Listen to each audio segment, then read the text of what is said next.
Cahors, je suis régulièrement passé à la Capelle, près de son école, Georges Coulonges, mais j'ignorais la petite église qui est ouverte et je remercie un membre du groupe Facebook ici.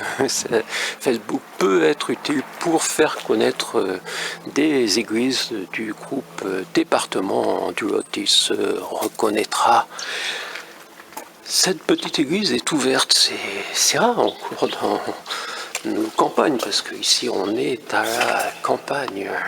Et pourquoi je me suis arrêté aujourd'hui, c'est car cet internaute, ce cadurcien, je pense, a publié récemment une photo d'un vitrail, entre autres, avec lui ensemble, mais l'un de ces vitraux m'avait interpellé. Si le nom n'est pas noté, et quand j'avais envoyé au maire du département l'information de ma publication de 3 livres sur Saint Jean-Gabriel-Perboire, j'avais naturellement demandé si dans leur église, dans leur paroisse, ils connaissaient une représentation que j'ignorais. Et c'était le cas à Cahors, donc j'en ai découvert une autre de représentation dans l'église Saint-Ursis, et j'ai même donné le nom du maître verrier.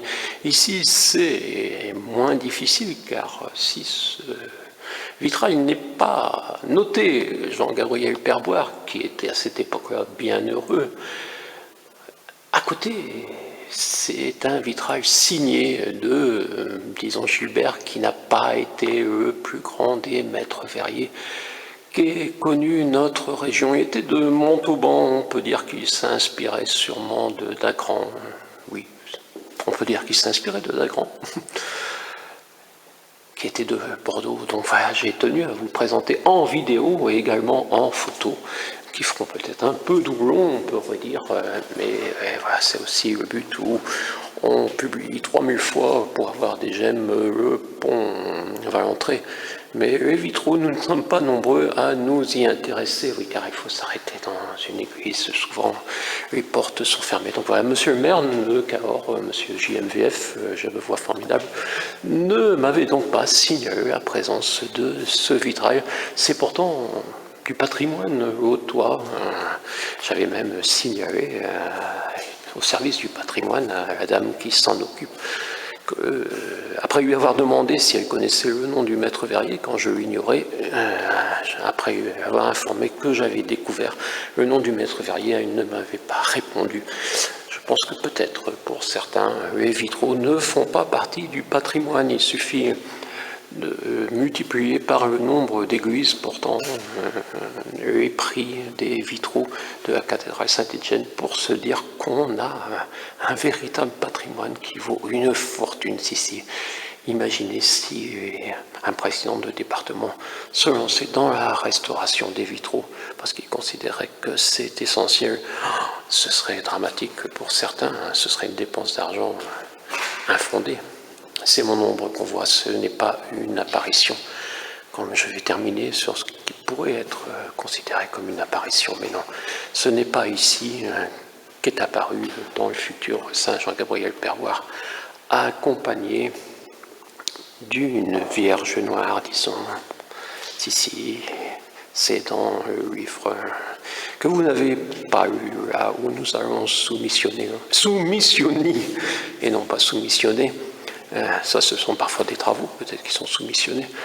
Soumissionner l'autre nom du pays. Donc, dans cette petite église, quelque chose de rare, on l'a dans une autre du département, si je l'ai déjà montré, et là, dans un des bouquins consacrés à Saint Jean-Gabriel-Perboire, on peut avoir donc sa représentation, mais le nom n'est pas noté. Oui, c'est difficile, peut-être si monsieur le maire savait, est déjà venu, mais ce n'est pas noté, Saint Jean-Gabriel-Perboire.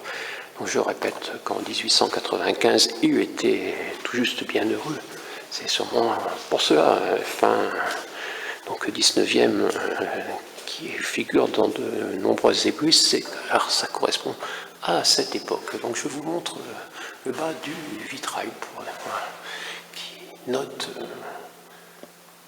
L'année 1895, Montauban et Gibert, qui n'est pas Gibert Joseph Louis Armand.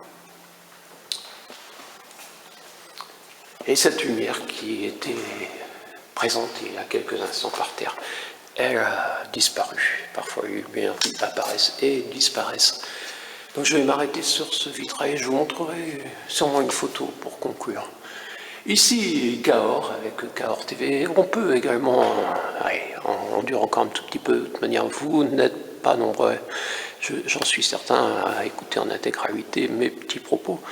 Et cette croix, on en trouve une autre également, qui était croix du Christ des processions, je pense. Je ne sais pas qui se souvient d'avoir participé à une procession de Cahors. Cette croix également, je pense qu'elle peut provenir des croix portées par les enfants ces jours-là.